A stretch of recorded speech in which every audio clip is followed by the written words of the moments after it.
Bom dia, gente. Então, hoje eu estou com essa missão de vir de substituta aqui.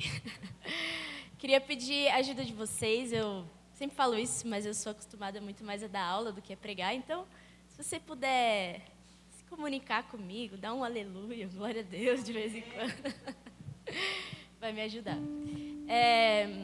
Hoje eu estou com um desafio de compartilhar uma palavra com vocês que eu acredito ser a palavra da minha vida. Eu sou quase como, em relação ao ministério da palavra, eu sou uma cantora de uma música só, uma pregadora de uma mensagem só. Já falei sobre outros assuntos, mas é inegável que, para mim, existe um peso sobre um assunto específico, que é a revelação de Deus como um noivo apaixonado, a revelação do amor e da graça de Deus. E eu quero que a gente converse um pouco sobre o livro de Oséias hoje. Então, muito obrigada, foi ótimo. Então, gente, antes da gente ler o texto, nosso texto de hoje, eu queria compartilhar um testemunho para explicar para você porque eu fui pega por essa mensagem. E eu deveria, na época eu tinha entre 14 e 15 anos, mais ou menos. Meus pais estão aí, eu nasci na igreja, né? Todo mundo fala isso. Nasci na igreja, tinha uma vida de frequentar sempre os cultos, as reuniões, escola bíblica dominical. E eu creio que todo esse tempo foi válido, que foi o Senhor plantando sementes no meu coração. Mas existiu um dia na minha vida que foi um divisor de águas para mim.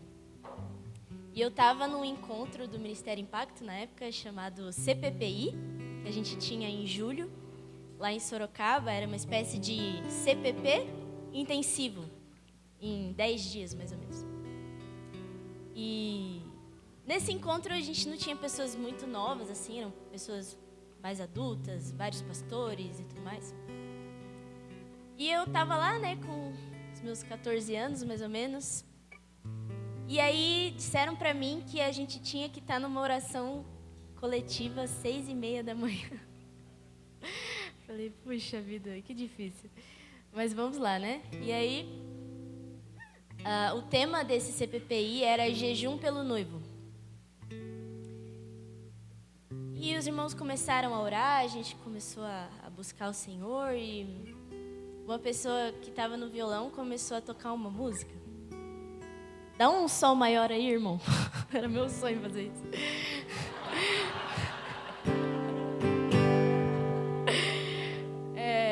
E aí a música era mais ou menos assim.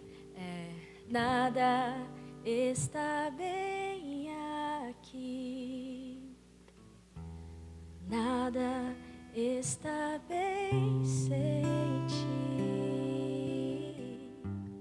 Nada está bem aqui. Nada está bem até que tu voltes.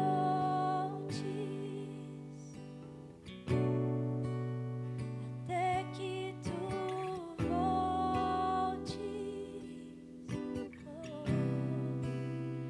Até que tu voltes.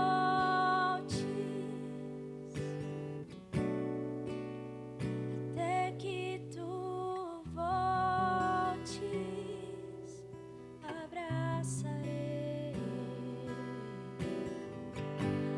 abraçarei a dor de um coração apaixonado. Eu abraçarei, abraçarei a dor de um coração apaixonado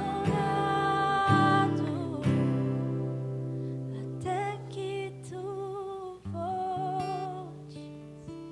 E eles começaram a cantar essa canção e eu não fazia a mínima ideia do que essa canção significava.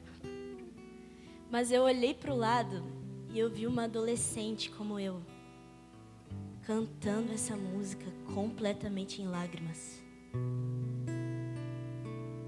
E eu fiquei numa espécie de choque, porque aquilo era muito diferente da realidade de igreja que eu havia vindo, assim. A gente não chorava. A gente ia para a igreja para ver nossos amigos. E de repente eu vi essa menina e o Espírito Santo me encontrou. Ele não encontrou a minha mente nesse momento.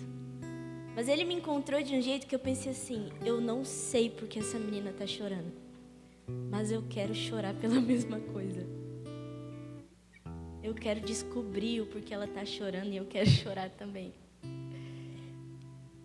E aprendi muito naquele encontro sobre o coração de Deus que é apaixonado por uma noiva e anseia por se encontrar e se casar com sua noiva. E como essa parte, né, abraçarei a dor de um coração apaixonado. Quem é? Que dor é essa? Que coração é esse? Pois bem, é o coração de Cristo que está apaixonado, mas dói porque a sua noiva ainda não está pronta.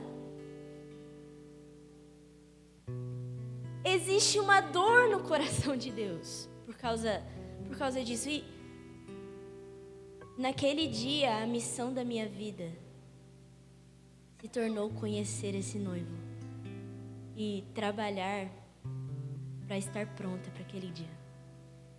Então, queria te convidar para abrir no nosso texto de hoje, o livro de Oséias, no capítulo 3.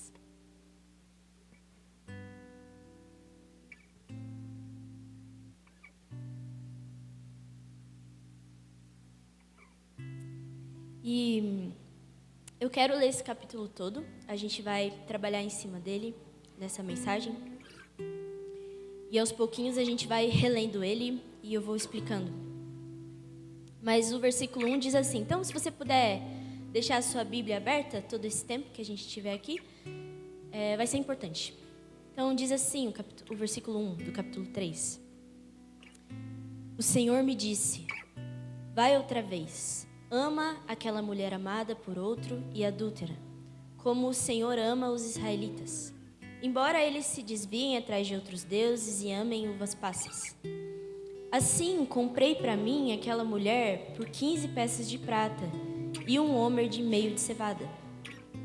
E lhe disse, tu viverás comigo muito tempo, não te prostituirás, nem será a mulher de outro homem, e eu também viverei contigo. Pois os israelitas ficarão muito tempo sem rei, sem príncipe, sem sacrifício, sem coluna, sem colete sacerdotal e sem ídolos do lar.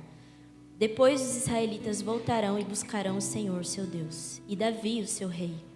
Nos últimos dias, tremendo, eles se aproximarão do Senhor e da sua bondade. Então, como uma boa nascida em presbiteriana, eu tenho introdução, 3 pontos e uma conclusão. Então, vamos juntos.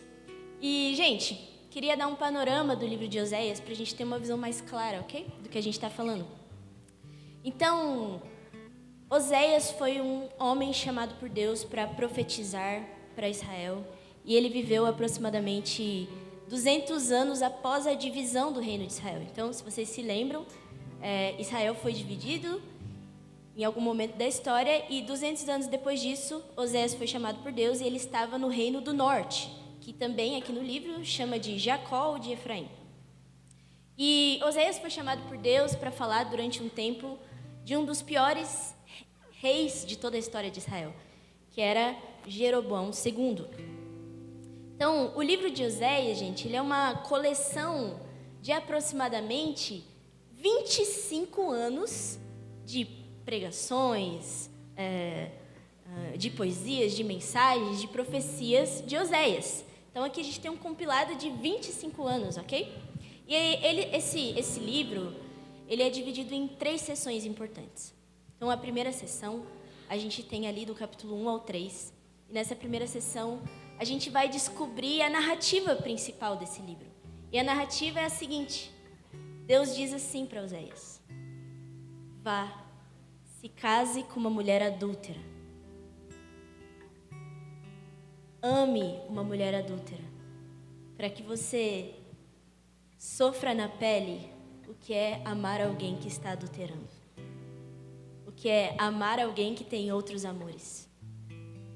Essa é a narrativa, e é a narrativa que mostra Oséias obedecendo a Deus e indo reconquistar uma mulher chamada Gomer vez após seus adultérios.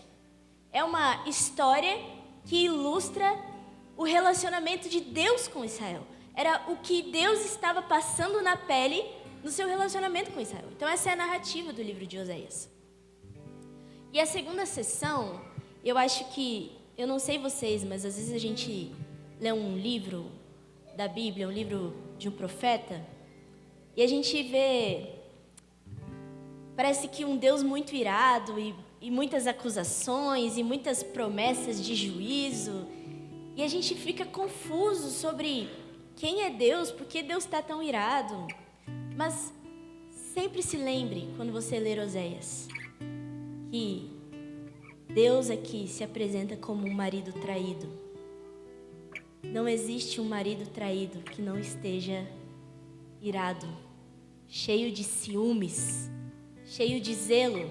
Então, a segunda sessão do livro, que é do capítulo 4 ao capítulo 11, é um aprofundar das causas e dos efeitos do porquê da idolatria de Israel. Então, o profeta vai apontar que no meio de Israel faltava conhecimento de Deus.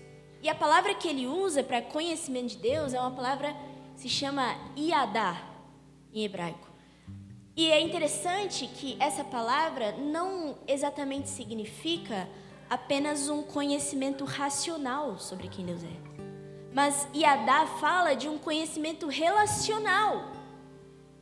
Ou seja, Deus estava acusando o povo de não o conhecer no sentido relacional, e é por isso que eles iam atrás de outros amores. Porque, olha, se vocês me conhecessem, vocês saberiam que não precisariam de outros amores, de outros ídolos.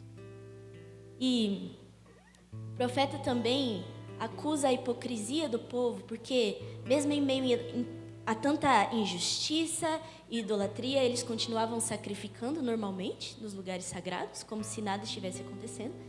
E era um povo que confiava muito nas suas alianças políticas com o Egito e a Síria. Só que Deus diz: a Síria vai se voltar contra vocês, se vocês não voltarem para mim. E vocês vão ser conquistados pela Síria. Mas, nesse momento, Israel estava querendo ser como os outros povos, confiar no seu próprio braço, na sua própria estratégia militar. Então, essa é a segunda sessão. E a terceira sessão, que é do capítulo 12 em diante, a gente tem Oséias nos dando uma aula da história de Israel. Então, ele vai citar Jacó, ele vai citar o povo no deserto, ele vai citar Esaú. E ele vai dizer como que a idolatria e a rebeldia não são coisas novas para aquele tempo. Elas já estavam acontecendo desde o início da história do povo. Era um comportamento repetitivo. E por fim, finalizando o livro, Deus permite que a Assíria conquiste Israel. Deus permite porque Deus é um Deus que disciplina. Mas o mais interessante é que no final do livro, Deus faz uma promessa de um dia curar para sempre o coração de Israel, de toda a idolatria. Então, Oséias 14, 4 diz assim: eu curarei a infidelidade deles e os amarei de todo o meu coração, pois a minha ira desviou-se deles. Então, há uma promessa em todas essas sessões, elas terminam com promessas da fidelidade do amor de Deus. Porque, por mais que o povo fosse rebelde e idólatra, a outra parte da aliança, a outra pessoa do relacionamento, Deus é santo e perfeito, e Ele não volta atrás na sua aliança. Então, Oséias está sempre nos lembrando disso. Por último, algo que eu acho muito interessante desse livro é que o último versículo do livro de Oséias, a gente tem uma mudança de locutor aí. Então, sempre nós estamos lendo os escritos de Oséias e de repente a gente tem uma mudança. Como se uma espécie de narrador ou aquela pessoa que organizou esses escritos, esse livro, ela tomasse a fala. E ela diz assim, olha só, Oséias 14:9. Quem é sábio? Aquele que considerar essas coisas. Quem tem discernimento? Aquele que as compreender. Os caminhos do Senhor são justos, os justos andam neles, mas os rebeldes neles tropeçam. Ou seja, o autor quer que saibamos que as poesias de Oséias não ficaram presas no passado, mas que elas revelam o caráter de Deus, elas revelam a natureza humana e elas revelam até onde o amor de Deus pode nos alcançar. Então, eu queria apresentar meus 3 pontos para vocês poderem me acompanhar. E, baseado na história de Oséias, eu quero dizer para vocês que o primeiro ponto é: Deus deseja ter um relacionamento com o seu povo, como o relacionamento de um casamento. O segundo ponto é: este casamento está em crise, rumo ao desastre. E o terceiro ponto é: a história de Deus com seu povo é sobre como Ele está curando esse casamento e sobre o que isso está custando para Ele. Amém? Vamos juntos, então? Bom, primeiro ponto, como eu disse, é: Deus deseja ter um relacionamento com seu povo como um relacionamento de um casamento. Então, Deus é incrível e Ele tem tantos atributos e tantas facetas com as quais Ele se apresenta para nós. E, por exemplo, vejam só, é possível conhecer a Deus como um rei que ama os seus súditos? Sim? Você pode ter a revelação de Deus como um rei? Com certeza. É possível ter a revelação de Deus como um pastor que cuida das suas ovelhas? Com certeza. É possível, por exemplo, ter a revelação de um Deus como um pai que ama cada um dos seus filhos e cuida deles? Com certeza, mas se você for perito em todas essas facetas de Deus, ainda vai estar faltando algo muito importante. De Gênesis a Apocalipse, nós lemos nas Escrituras sobre um Deus que se apresenta como um marido, como um noivo. Então, em Gênesis 2, a gente tem aquele versículo: por isso o homem se unirá à sua mulher e eles serão uma só carne. Beleza? Em Efésios, Paulo cita Gênesis. Ele fala: por isso o homem deixará pai e mãe e se unirá à sua mulher e eles serão uma só carne. Mas como Paulo complementa esse versículo? Ele diz: mas eu me refiro a Cristo e à igreja. Este mistério é grande, mas eu me refiro a Cristo e à igreja. Ou seja, desde Gênesis, a história parece apontar para um casamento muito maior. A história começa com um casamento em um jardim e ela termina em Apocalipse 19 com um casamento em um jardim. A gente vê tantos profetas, Isaías, Jeremias, a gente vê no Sinai, a gente vê João Batista, Jesus, Paulo, apóstolo João, todos eles usando essa linguagem nupcial para se referir ao plano de Deus. Então, é importante que a gente tenha esse entendimento sobre como Deus deseja se relacionar conosco a partir dessa perspectiva. Ele quer se relacionar conosco de uma forma tão pessoal, tão íntima, tão intensa, tão duradoura como deveria ser num casamento. Então, se eu pudesse apresentar esse tema para vocês de alguma forma, a gente pudesse olhar para o casamento, por exemplo, nós poderíamos dizer que o casamento é um relacionamento prioritário, concordam? Então, de todos os relacionamentos, de todas as relações humanas que um homem pode ter, a partir do momento que ele se casa, esse relacionamento deve ser a prioridade número 1 da sua vida. Mesmo que ele tenha filhos, mesmo que seus pais estejam vivos, mesmo que ele tenha irmãos na igreja, o casamento é a prioridade.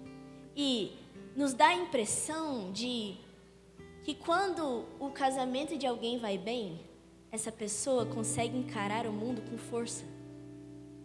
Mesmo que as outras áreas da nossa vida estejam meio bagunçadas, se o seu casamento está indo bem, parece que dá para encarar. Mas quando o casamento vai mal, a impressão que dá é que a gente encara o mundo com fraqueza. Algo muito íntimo dentro de nós está desorganizado. E os casados aqui provavelmente vão concordar comigo. Como nós ficamos desbaratinados quando nós saímos de casa brigados. Faz sentido, gente, para os casados aqui? Estou falando coisa que tá... Amém? Mas o que isso quer dizer, no fundo, quando nós falamos sobre Deus? É que Deus precisa ser o nosso relacionamento prioritário. Deus não quer ser um complemento na nossa vida. Deus não está afim de ser mais uma das áreas da sua vida que você precisa administrar, né? Então você precisa administrar sua vida social, sua vida familiar, sua vida financeira. E a gente coloca a nossa vida espiritual como mais uma, né? Dentre todas. Mas não. Deus não é um suplemento vitamínico que a gente toma para melhorar as outras coisas. Deus não é um incentivador para resolver os seus problemas. Deus é tudo. Deus deseja ser tudo. Deus deseja ser a prioridade última das nossas vidas, para que todas as áreas girem em torno do nosso relacionamento com Ele. Amém? Bom, o casamento também é um relacionamento humano de maior intimidade que você pode ter. Por exemplo, ninguém te conhece mais do que o seu cônjuge. Você pode tentar colocar máscaras e fingir uma coisa que você não é para todas as pessoas. Mas você nunca vai conseguir fingir alguém que você não é para o seu marido, para sua esposa. Porque ele está lá te observando quando ninguém mais está. Ele vê os seus dias bons e os seus dias ruins. Ele vê você arrumado e você no seu dia mais feio de todos. Ele vê no seu dia mais feliz e no seu dia mais irado. Não tem como sustentar máscaras dentro de um casamento por muito tempo. Mesmo que você tente bastante, assim, uma hora elas vão cair. Deus tem esse desejo profundo de ser conhecido e de nos conhecer exatamente como nós somos. Sem máscaras. Você não precisa chegar arrumadinho, sabe? Diante de Deus, como você faz para ir num culto. Você não precisa, diante de Deus, fingir que tudo está bem quando nada está bem. Deus não está afim das suas orações falsificadas.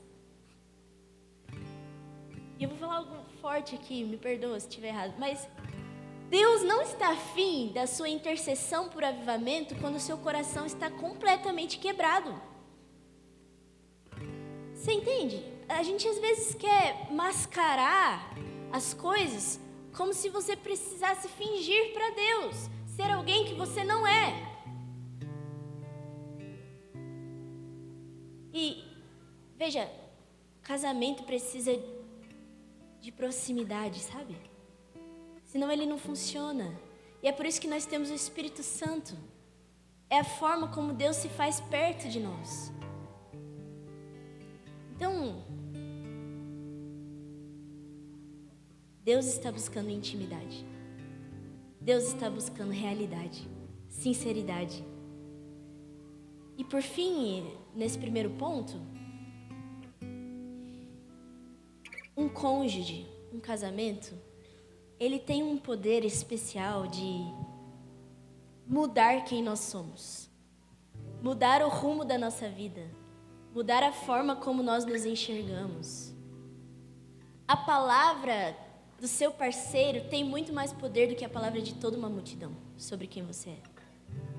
Talvez um dia você chegue para mim, isso não vai acontecer, mas vamos dar um exemplo hipotético. Você fala, Giovana, você é a mulher mais doce e gentil que eu conheço. Aí eu vou pensar, claro, imediatamente, essa pessoa não me conhece. Se essa pessoa me visse na minha casa às 6 da tarde, depois que eu passei um dia inteiro com minhas crianças, elas veriam que isso não é uma realidade sobre mim. Porque elas me viram num culto onde eu estou no meu melhor, né?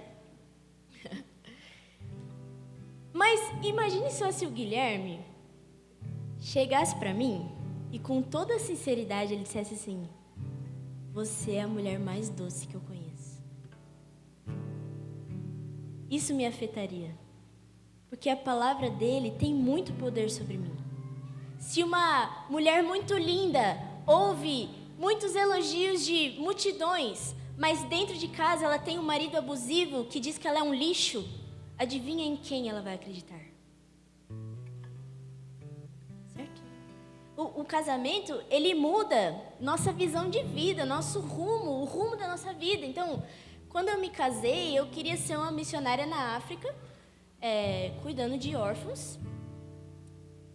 E assim, toda a minha força estava empenhada no ministério.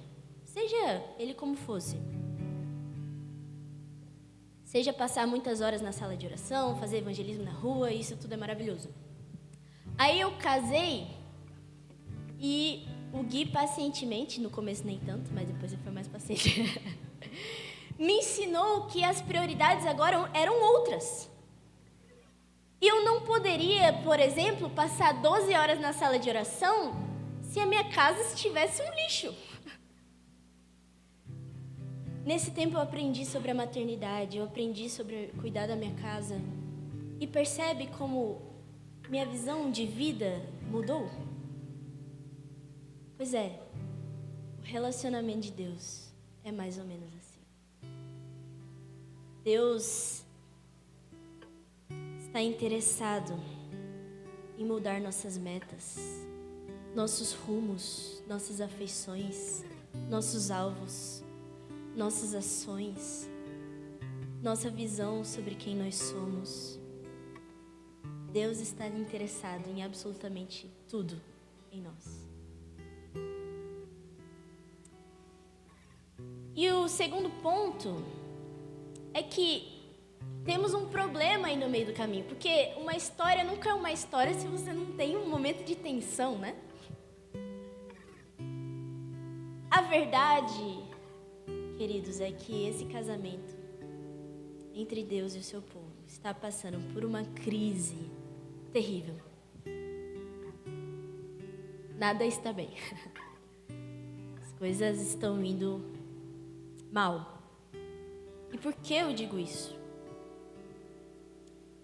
Eu quero voltar no texto com vocês, então voltando aí para a história de Oséias. Oséias é escolhido por Deus num tempo muito difícil na história de Israel. Jeroboão II, os piores reis que subiram ao trono, estava governando. E o povo enfrentava um dos maiores tempos de idolatria e distância do Senhor. E aí Deus fala o que para Oséias? Vai, se casa com uma mulher adúltera, para que ele experimentasse entregar o coração totalmente para alguém que iria traí-lo. Então, vamos ler de novo o versículo 1 e 2 aí, no capítulo 3? Não, desculpa. Quero ler Oséias 1 e 2. Palavra do Senhor que veio a Oséias, filho de Beri, durante o reinado de Uzias, Jotão, Acás e Ezequias, reis de Judá, e de Jeroboão, filho de Jeoás, rei de Israel. Quando o Senhor começou a falar por meio de Oséias, o Senhor lhe disse: vá, tome uma mulher adúltera e filhos da infidelidade, porque a nação é culpada do mais vergonhoso adultério por afastar-se do Senhor. Então, Oséias obedece a Deus, ele se casa com Gomer, e eles têm 3 filhos, 2 meninos e uma menina. E o nome do terceiro filho é Loame, que significa: vocês não são meus. Então, logo depois disso, a gente não sabe se Oséias já casou com Gomer e ela já se prostituía antes, ou se ela começou a adulterar após o casamento com Oséias. Mas logo depois disso, fica claro nas escrituras que Gomer começa a sair com outros amantes e tudo vai piorando. No momento em que no capítulo 2 a gente percebe que Gomer não é só uma adúltera casada com Oséias. Ela literalmente se torna uma prostituta de rua. Percebe como a depravação de Gomer vai só crescendo? E no capítulo 3, nós vemos que ela se afundou tanto no pecado que de repente ela está à venda em um leilão público, como uma escrava sexual. Ela está literalmente no fundo do poço, no pior lugar que um ser humano pode chegar. Deus está dizendo: olha, Israel, eu te amei. Eu fiz uma aliança com você, mas você me trocou por outros deuses, por outros amantes, por outras coisas. Nós precisamos entender a medida da transgressão do povo da seguinte forma: se um súdito desobedece uma lei, um rei pode ficar irado. Se uma ovelha se perde, um pastor pode ficar irritado. Se um filho desobedece, o pai pode ficar estressado.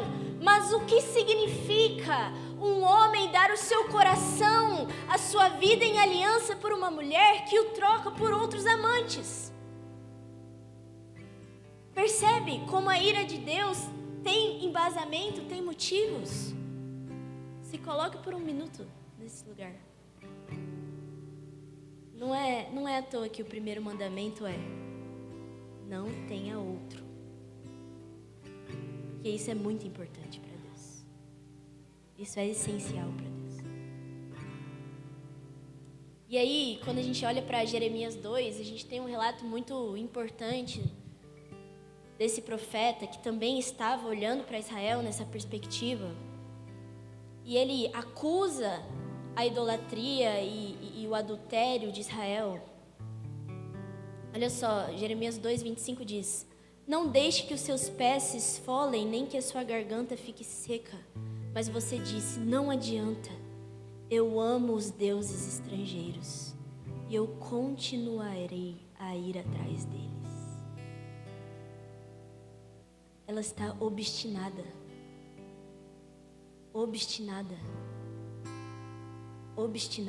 nas suas paixões.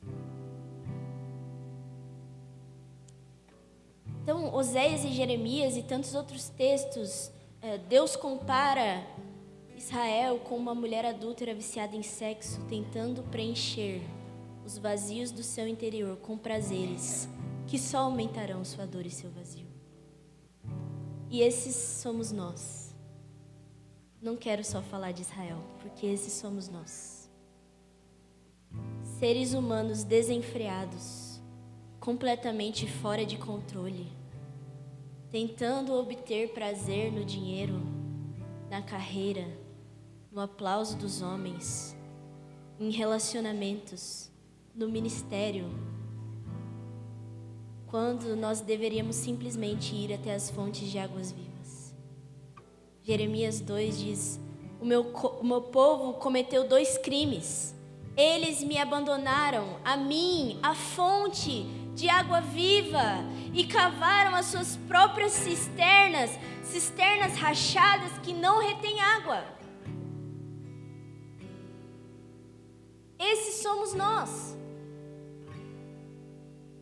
colocando a nossa energia, a nossa força, a nossa vida em coisas que nós acreditamos que vão nos preencher, mas são cisternas rotas que não retêm água. Esse era o povo de Israel, completamente obstinado nas suas paixões. Então, nós nunca vamos entender o coração de Deus como um marido, como um noivo apaixonado, se nós nunca entendermos nosso profundo descontrole e nosso profundo adultério contra Ele. Mas sabe qual é a beleza do Evangelho, irmãos? Porque tá tenso, né? Se a gente acabasse a palavra aí, acho que todo mundo podia ir para casa e comer e beber, porque amanhã a gente vai morrer. E é isso, né? Fazer um churrasco e esperar a morte, né? Mas o evangelho, ele é poderoso porque no meio da história existe um mas, um porém. Sabe, vocês eram filhos da ira, destinados ao inferno, mas Deus, que é rico em misericórdia, no evangelho tem um mais. Graças a Deus por Jesus Cristo, irmãos. Então, olha só essa história. Gomer chega ao fundo do poço. E ela está sendo leiloada num leilão público como uma escrava sexual. E olha o que Deus pede para Oséias. Oséias 3:1. O Senhor me disse: vá, trate novamente com amor a sua mulher, apesar de ela ser amada por outro e ser adúltera.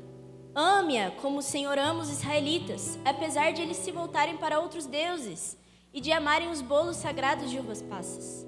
Deus está dizendo: olha só, Oséias, você tem 1 milhão de motivos para se divorciar. A lei te permite. Todo mundo vai te apoiar se você resolver se divorciar. Porque essa mulher só te fez passar vergonha. Gente, observa a situação de Oséias. Ele era um homem de Deus no meio do povo, falando a palavra de Deus. E do outro lado da esquina estava lá sua mulher se dando para outros homens. Esse homem não tinha reputação nenhuma nesse ponto. E aí, Deus vai e manda e diz: olha, você pode divorciar, mas como no caso você está encarnando uma palavra, você tem que fazer o que eu faria. E eu iria lá e eu compraria ela de volta. Porque Deus não desiste da sua aliança. Deus não volta atrás. Não volta. Deus é misericordioso, compassivo, generoso, gracioso. A verdade do Evangelho, meus irmãos, é que não importa a profundidade do poço que você está, não importa a escuridão das trevas que você se encontra, nem as trevas são escuras demais para Deus. O amor de Deus não tem limite até onde Ele pode nos encontrar. Talvez você pense: não, tal e tal pecado, tal e tal coisa, digno até do perdão de Deus, talvez, mas o que eu fiz, o estado que eu tô, não tem como. Bom, Oséias 3:2 diz: por isso eu a comprei por 180 gramas de prata e 1,5 barril de cevada. E aí, gente, eu quero agora que você use sua imaginação comigo. Prontos? Estão comigo, gente? Aleluia. Tá fazendo sentido até agora? Então, se Israel, culturalmente, tá? A gente pega isso dos historiadores e parece que naquela época Israel era muito parecido com as nações vizinhas, ok? Então, as nações pagãs vizinhas, elas funcionavam dessa forma. Elas vendiam escravos de todo tipo nos leilões públicos da cidade. Pense você num leilão desse e você enxerga uma mulher nua sendo leiloada. E provavelmente ela estava nua para que a mercadoria fosse exposta para os compradores, né? E se eu olhar bem para essa cena, eu consigo imaginar Gomer com os olhos fechados, completamente envergonhada, tentando de alguma forma sair daquela situação, mesmo que fosse só na mente dela. E ela ouve os homens: eu dou 100 gramas de prata, eu dou 120, 150. De repente, ela ouve uma voz familiar: não é possível que ele está aqui. Não é possível que depois de tudo que eu fiz, ele voltou aqui para me buscar. Talvez na mente dela tenha passado: poxa, ele vai me comprar para se vingar de mim de alguma forma, para me espancar, para me envergonhar, como eu fiz com ele todo esse tempo. E Oséias compra Gomer. E olha só o que ele diz.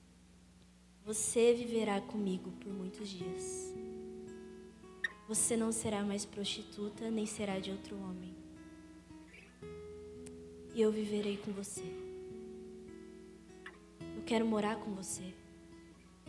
Eu não quero você como minha escrava, eu quero você como minha esposa de novo. Eu quero construir um lar com você. Você não vai ser mais prostituta, você não vai ser de outro homem, você vai ser minha. Mas não agora. Eu vou esperar você se curar, para que você seja minha um dia de novo. E eu vou ser seu. Oséias não está pagando simplesmente um preço material por Gomer. Ele pagou com a sua reputação. Ele pagou um preço emocional, porque ele esperou até que Gomer se curasse para que ela fosse sua de novo.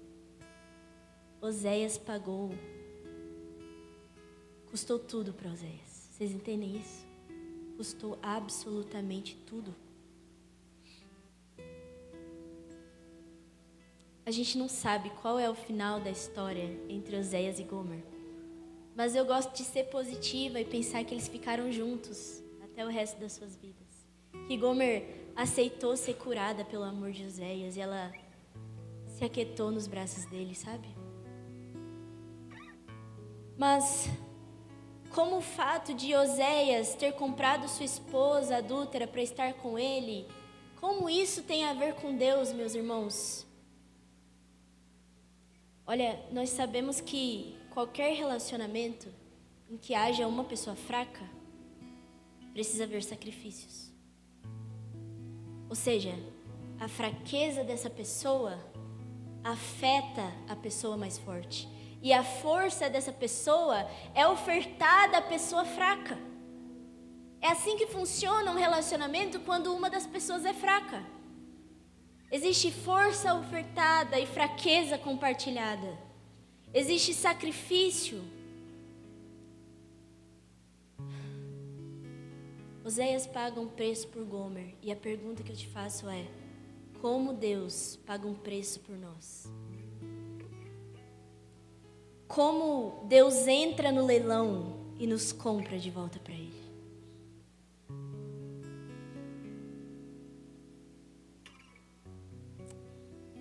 Vamos terminar de ler os versículos do capítulo 3 para a gente descobrir?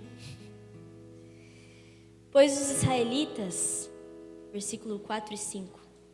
Pois os israelitas viverão muitos dias sem rei, sem líder, sem sacrifício e sem colunas sagradas, sem colete, sem ídolos de família. Depois disso, os israelitas voltarão e buscarão o Senhor, o seu Deus, e Davi, o seu rei. Virão tremendo atrás do Senhor e das suas bênçãos no último dia. E a minha pergunta, outra pergunta é: como eles buscarão Davi, seu rei, se Davi estava morto nessa época?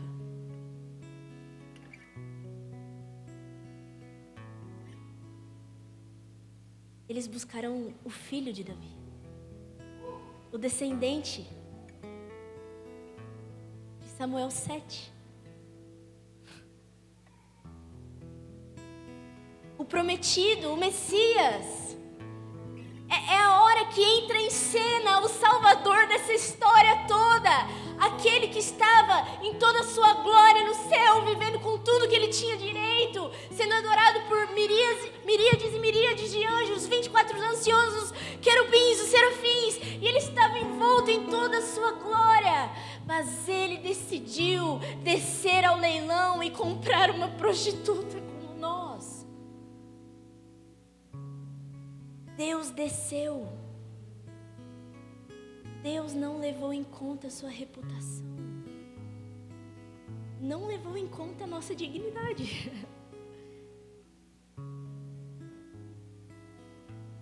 Todo relacionamento com uma pessoa fraca exige sacrifício. E no caso, nessa história, a pessoa fraca somos eu e você. Se os músicos quiserem subir, eu estou terminando. Essa pessoa fraca que recebe essa força ofertada, mas que espalha a sua fraqueza, que afeta o outro com a fraqueza, essa pessoa sou eu. E olha, não importam as suas obras nesse momento, não importa se você cresceu na igreja, se você era um filho de crente, se você não fez nada de errado na sua vida, você continua sendo Gomer. Porque o tamanho da nossa transgressão está diretamente ligado à dignidade daquele que foi ofendido. Ou seja, se minimamente você ofendeu o Deus dos céus e da terra, a sua transgressão é infinita e merece a morte para sempre. Mas graças a Deus por Cristo Jesus, que ofertou sua força, sua graça e sua misericórdia, essa é a história do Evangelho. E sabe, eu não estou falando só sobre o momento que você foi salvo. Não, eu estou falando sobre hoje.